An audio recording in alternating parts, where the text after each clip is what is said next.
তোমাদের জন্যই তো বেঁচে আছি আমি, বাঁচতেই পারতাম না। তোমাদের কাছে মনের কষ্টগুলো একটু বলি, ওটাতে আমি শান্তি পাই অনেক, না হলে সত্যিই বাঁচতে পারতাম না। তাকে জানায় শুভ সকাল। তো সকাল সকাল দেখো দুজন মিলে যে রেডি হয়েছে বাড়িতে যাবে বলে। থাকবি না আর, বাড়ি চলেই যাবি? কতবার করে বলছি যে আজকের দিনটা থেকে যা, তা বলছে না, ভাইয়ের নাকি কাজ আছে বাড়িতে অনলাইনে অনেক, ওই জন্য আর থাকবে না। সবাই ফোন করছে অন্নপূর্ণা ভাণ্ডারের জন্য আর কি, ও অনলাইনে কাজ করে, ওই কারণে আর থাকবে না।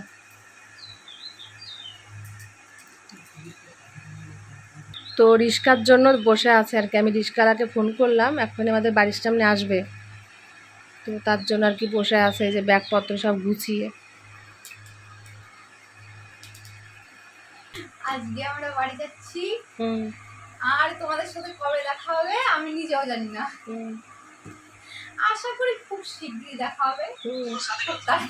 তাড়াতাড়ি চলে আসবি বাইরে নিয়ে আবারও। হ্যাঁ, আমি তো আর যেতে পারছি না, চলে আসবি। কেন তুমি যেতে পারছো না? তুমিও যাবে। আমি কবে যাবার ঠিক নেই।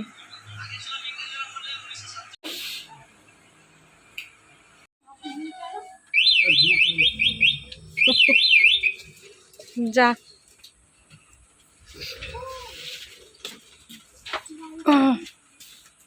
সব ঠিকঠাক নিছিস তো? টাটা। ওটা একটু গাড়ি তাড়াতাড়ি চালিও, হ্যাঁ, 6:20 ট্রেন কিন্তু। যা, আবার তাড়াতাড়ি আসিস।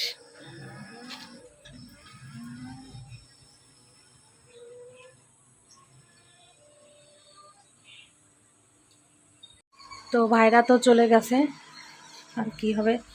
আর এখানে এই যে ছেলে ঘুমোচ্ছে, আর আমার ঘরে কিন্তু আজকে অনেক কাজ আছে, তো কাজগুলো সেরে তারপর তোমাদের সঙ্গে পরে কথা বলছি। সবে এই ঘরে বিছানাটা পরিষ্কার করলাম, আর এই যে তো এখানে যে অনেক বাসন বেরিয়েছে, কালকে ভাই পকোড়া করেছিল, তো তার জন্য বাসন বেরিয়েছে, রাত্রে আর ধুতে পারিনি, জল চলে গেছিলো টাইম কলের জল, তো ওই জন্য এখন এই যে মাজতে বসবো আর কি, রান্নাঘরটা পরিষ্কার করব। তো যাই হোক, আমি কাজগুলো সেরে তোমাদের সঙ্গে পরে আবার কথা বলছি। সকালবেলায় বাসি কাজকর্ম সেরে এই স্নান করলাম, তো স্নান না করে পারলাম না একদম, কারণ এত গরম পড়েছে, গাটা পুরো ঘেমে গেছিলো গরমে, তো ওই জন্য একটু স্নান করলাম। যাই হোক, তো ছেলে এখনও ঘুমিয়ে আছে, ওকে এখন তুলতে হবে, তো যাই চা খাবো একটু। ও না উঠলে চাও খেতে পারছি না, একা একা চা খেতে ইচ্ছা করছে না, কারণ ভাইয়ের বউ ছিল, ওদের সঙ্গে একটু মিলে চা খেতাম, একা একার খেতে ইচ্ছা করছে না। ছেলে উঠলে তারপর আমরা একসঙ্গে চা খাবো। আমার ছেলে বারান্দা থেকে উঠে এখন এই যে ঘরে আসছে, ঘরে এসে এই যে এখন মাথায় হাত বুলিয়ে আদর করে দিতে হচ্ছে, কারণ কালকে রাত থেকে প্রচুর মাথা যন্ত্রণা করছে এর। কালকে নবরত্ন তেল দিয়ে ভালো করে ম্যাসাজ করে দিলাম, তাতেও কমছে না, মানে অতিরিক্ত গরমে এই জিনিসটা হচ্ছে, গ্যাস হয়ে যাচ্ছে, গরমে উল্টোপাল্টা খাওয়া হচ্ছে আবার একটু, কারণ ভাইরা এসেছিল, যাই হোক একটু ভালো কিছু খেয়েছে, খাওয়ার সঙ্গে সঙ্গে ওরকম গ্যাস হয়ে গেছে, তো ওই কারণে মাথা যন্ত্রণা করছে আর কি। তো এখন এই যে শুয়ে আছে, বললাম যে ওঠ, উঠে একটু ব্রাশ কর, তারপর একটু আদা দিয়ে লিকার চা করে দিচ্ছি, খেয়ে তারপর পড়তে বস। তো তোমরা অনেকেই ভাবছো যে হ্যাঁ আমার ভাই চলে গেছে, ভাইয়ের বউ চলে গেছে, অর্ণব কেন যায়নি, আমি কেন যাইনি, তাই তোমরা ভাবছো, তোমাদের ভাবা এটা অবশ্যই উচিত, কারণ আমি তো বলেছিলাম যে শ্বশুর বাড়ি বাবার বাড়ি দুটো জায়গায় আসা যাওয়া করব, থাকবো, তাই ভেবেছিলাম, তাই তোমাদের বলেছিলাম আর কি। তো এই 3 মাস ধরে অনেক চিন্তা ভাবনা করলাম, অনেকটা চিন্তা ভাবনা করে টোরে দেখলাম যে না, কারণ এখানেই থাকাটা আমার ঠিক হবে বিরাটিতে, কারণ আমার কাজেরও তো প্রয়োজন আছে, কাজ ছাড়া তো চলতেই পারবো না। বাবার বাড়িতে থাকলে আমি কোনো কাজকর্ম করতে পারবো না, ওই ঘরে রান্না বান্না খাওয়া দাওয়া এই সমস্ত ছাড়া কিছুই হবে না। তো এখানে থাকলে কি হবে বিরাটিতে, তো আমি যেমন এখানে রান্নার কাজ করতাম, একটু হাতে পয়সা আসতো, তো সেই হিসাবে যাই হোক কিছু একটা করতে হবে, একদম বসে থাকলে চলবে না। কাজ কাজ তো করে সারা জীবন খেতেই হবে, কাজ ছাড়া আমার জীবনে তো আর উপায় নেই। আর বাবা মা বিশেষ করে বলছিল যে ওখানে থাকতে, কারণ বাবা মারও কষ্ট হয়, সারা জীবন কাজকর্ম করে করেই আসছি, ওই জন্য বাবা মার কষ্ট হচ্ছিল। যাই হোক, কিন্তু আমার পক্ষে এটা মেনে নেওয়া সম্ভব হচ্ছে না, কারণ আমার বাবারও তো এখন বয়স হয়ে গেছে, তার ঘাড়ের পরে বসে খাবো এটা আমি কিছুতেই মানতে পারছিলাম না। যাই হোক, অনেক সমস্যার মধ্যেই বর্তমানে ছিলাম, মনের ভিতর শান্তি পাচ্ছিলাম না, মনের ভিতর তো অশান্তিতেই পরিপূর্ণ। তোমাদের দাদাভাই চলে যাওয়ার পরের থেকে মনটা আমার একদম ঠিক নেই, কোথায় থাকবো, কি খাবো না খাবো, অনেক রকম চিন্তা ভাবনা এসে গেছিলো, মাথায় কোনো কাজ করছিল না।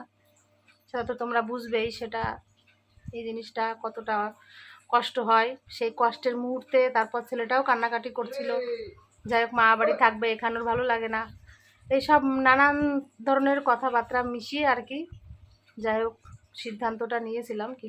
তো আমার সোনা বাবা কিন্তু যায়নি মা বাড়িতে, আমি কিন্তু খুব খুশি হয়েছি। তো এখন যাব একটু রান্নাঘরে, চা বানাবো, চা খাবো। তারপর কথা হচ্ছে, আমার ননদ বাড়িতে চলে এসেছে আজকে কালকে রাত্রিবেলায়, মানে সমস্ত মালপত্র নিয়ে আসছে, আজকে পুরোপুরি বাড়িতে চলে এসেছে।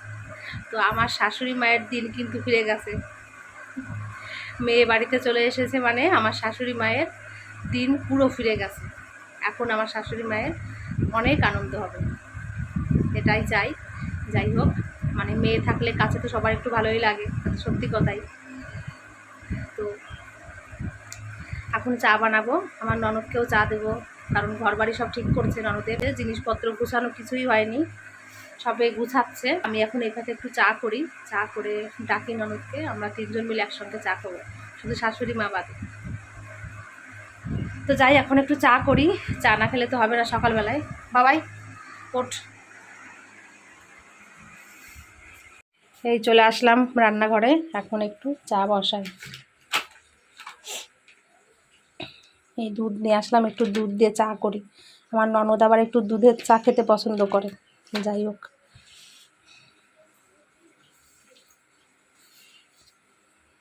এই যে ছেলে দোকানে গেছিল, তো চানাচুর নিয়ে আসছে, একটু মুড়ি মাখলাম সকালবেলায়, শুধু চা কি করে খাবে, তো চানাচুর আর মুড়ি মেখেছি।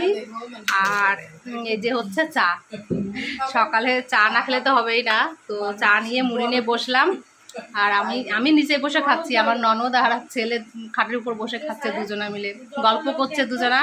আজকে অনেক দিন পর পিসি আর ভাইপো এক জায়গা হয়েছে, ওই জন্য গল্প করছে আর চা মুড়ি খাচ্ছে, আর আমি তোমাদের সঙ্গে গল্প করছি, এই হচ্ছে ব্যাপার।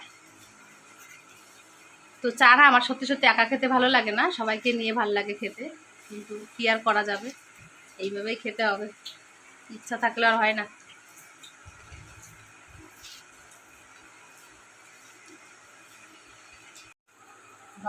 এই চা খেলাম, চা খেয়ে ছেলের কাছে একটু বসলাম, ছেলে বই পড়লো।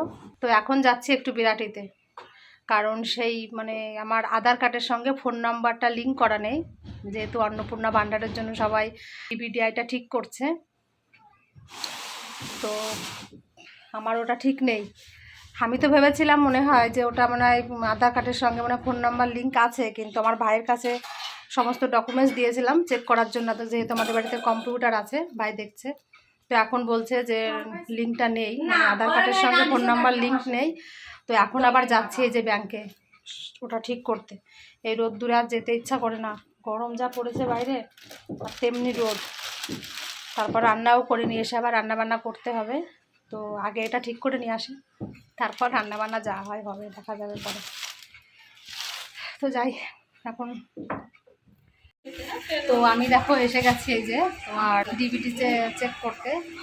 তো এত লাইন, অনেক লাইন, আজকে বাড়িতে কখন যাব জানি না, আর তেমনি গরম পড়েছে, পুরো ঘেমে অবস্থা কাহিল হয়ে গেছে, হেঁটে হেঁটে এসেছি, প্রচুর লাইন পড়েছে ওখানে। ওই দেখো ডিবিডি লিঙ্ক করতে কত লোক লাইন দিয়েছে, তো আমি চলে আসছি, আমি একটু সাইডে এসে বসে আছি। যে আমার সমস্ত কিছু ঠিক আছে, কোনো কিছুতে ভুল নেই। এই যে এখন একটা কপি দিয়েছে, জেরক্স কপি, অন্নপূর্ণা ভাণ্ডার সেই কপি তো পেয়ে গেছি, এখন যাচ্ছি বাড়িতে। এই কাজের জন্য রান্না কিচ্ছুই হলো না, এখন বাড়িতে যাব, জলটাও চলে গেছে মনে হয়, জল পাবো কি সন্দেহ, যা গরম পড়েছে। বাড়িতে যে এবার রান্না করতে হবে, এটা নিয়ে একটু টেনশানে ছিলাম। যাক, শিওর হয়ে গেলাম, আর কোনো চিন্তা নেই। এবার টাকা ঢুকবে ঢুকবে, না ঢুকবে না ঢুকবে, যা হয় হোক, দেখা যাক কি হয়। এই বাড়ি আসলাম তো সকালে তো একটু চা মুড়ি খেয়েছিলাম, তো এখন এই হেঁটে হেঁটে এসে পুরো খিদে পেয়ে গেছে। ভাতও রান্না নেই, কী করব। এদিকে আমার শাশুড়ি মা রান্না করেছিল, সেখান থেকে আমার ছেলে খেয়েছে ভাত। বাড়িতে এসে দেখি ওর খাওয়া হয়ে গেছে, তারপর আমার ননদও খেয়ে নিয়েছে, শুধু আমি বাকি আছি। আমি ভেবেছিলাম যে বাড়িতে এসে যাই হোক রান্না করবো, আমার ননদ খাবে, ছেলে খাবে। তো ওরা যখন সবাই খেয়ে নিয়েছে, তো আমি আর একার জন্য রান্নাবো কেন, আমার আর রান্না করতে ইচ্ছা করছে না। তো আমি এখন আবারও মুড়ি নিয়েছি। এই যে একার জন্য সত্যি রান্না করতে ইচ্ছা করে না, একদমই করে না। আর এই বিশেষ করে এই গরমে তো একদমই না। তো এই যে মুড়ি নিয়েছি, আর একটু তরকারি ছিল কালকের, তো এই মুড়ি আর এই তরকারি দিয়ে এখন খেয়ে নেব। খিদে পেয়ে গেছে, কি করা যাবে আর। তারপর বিকালে দেখা যাক কি রান্না বান্না করি। এই হয় সমস্যা, সবাই যদি খেয়ে নেয়, তখন নিজের জন্য আর কে রান্না বান্না করবে। এটাই হয়, এটা আমার না, প্রত্যেকটা মানুষের ক্ষেত্রে এই জিনিসটাই হয়, একার জন্য রান্না বান্না করতে ইচ্ছা করে না। তো চলো আমি এখন মুড়ি খেয়ে নিই, আমার খুব খিদে পেয়ে গেছে। আজকে সকালেও মুড়ি খেলাম, দুপুরবেলাও মুড়ি খাচ্ছি। মা বলেছিল ভাত আছে, ভাত খেয়ে নে। তো আমি বললাম যে না, আমি আর এখন খাবো না, আমি মুড়িই খাচ্ছি। সবাই খেয়েছে, কেমন লাগে না বলো, ওই জন্য আমি আর খাচ্ছি না। আমি মুড়ি খাই, মুড়ি খেলেই হয়ে যাবে আমার। বয়স্ক মানুষ কষ্ট করে রান্না করে কাঠের জালে, তো স্বাভাবিক কষ্ট হয়, ওই জন্য খেতে ইচ্ছা করে না, মেন কথা হলো তাই। খাওয়া দাওয়া করে এই যে বারান্দায় আসলাম। এই সারা গরমকাল বলতে গেলে আমরা বারান্দাতেই রয়েছি। আমাদের দাদাভাই যখন ছিল, ও তো বারান্দায় বসতো আর উঠতো না। আর সে বিকাল 4টার সময় জল আসতো, তখন উঠতো। খাওয়া দাওয়া, ঘুমানো, সব কিছুই বারান্দায় হতো। তো এখন আমি বসে আছি, আর ছেলে বসে আছে, ঘুরঘুর করছে, গরমে আর ঘুমোতে পারছে না। আমি এখন একা, এই যে বালিশ নিয়েছি আর মাদুর পেতেছি। এখানে সুপার বড় এই যে পাখা চালিয়েছি, একটা স্ট্যান্ড ফ্যান। এটা তো এই স্ট্যান্ড ফ্যান চালিয়ে এখানে শুই, আর বাইরের থেকে হাওয়া আসে।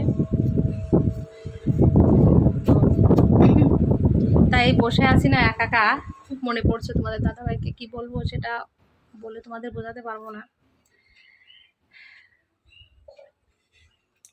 এই যে কত বড় একটা শূন্যতা, এই শূন্যতা কাউকে বলে বোঝানো যায় না।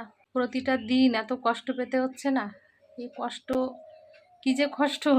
ঘুম থেকে যখন উঠবো, একদম সকালবেলা যখন ঘুমটা ভাঙে আমার, তখন ওই তোমাদের দাদাভাইয়ের কথা মনে পড়ে, আর ওই গাটা ঘেমে একদম বিদিকিস্ত অবস্থা হয়ে যায় সকালে, খুব কষ্ট হয়। আবার যখন রাত্রেবেলা ঘুমোতে যাব, তখন আবার ওরকম, এই দু টাইমে সব থেকে বেশি মনে পড়ে, সব থেকে বেশি কষ্ট হয় এই দুটো টাইমে। বাবার বাড়ি যখন ছিলাম অতটা মনে করছিলাম না, কারণ মনে তো সবসময় পড়ে, তবুও সবাই ছিল। আর এখানে যে এখন এসেছি না, এই একা একা থাকতে হয়। ভাইরা ছিল তবুও, ভাইয়ের বউ ছিল তবুও অতটা মনে হয়নি। আর ও চলে গেছে, ভাই এসেছিলো, ভাই চলে গেছে, ওই জন্য আরও বেশি একা লাগছে এখন। এতদিন ওদের সঙ্গে ছিলাম বলে ততটা মনে হয়নি।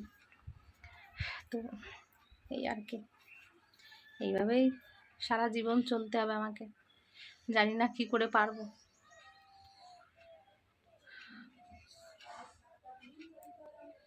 ভীষণ কষ্ট, এই যে কি যন্ত্রণা, কি কষ্ট, সেটা যার হয়েছে সে তো একদম বুঝতেই পারছে যে সত্যিই তাই, এটা কি কষ্ট। তো এতক্ষণ তো বারান্দায় শুয়েছিলাম, এখন এই যে একটু বাইরে বেরালাম। তোমার জল এসে গেছে, টাইম কলের জল। রান্নাঘরে একটু টুকটাক বাসন আছে, সেগুলো মেজে স্নান করবো। তো যাই হোক, আমার ভিডিওটি আমি এখন এখানেই রাখছি। তোমরা সবাই খুব ভালো থেকো, আর আমার পাশে থেকে সবাই আমাকে একটু সাপোর্ট করো, না হলে আমি বাঁচবো কেমন করে বলো। তোমাদের জন্যই তো বেঁচে আছি আমি বাঁচতেই পারতাম না। তোমাদের কাছে মনের কষ্টগুলো একটু বলি, ওটাতে আমি শান্তি পাই অনেক, না হলে সত্যিই বাঁচতে পারতাম না।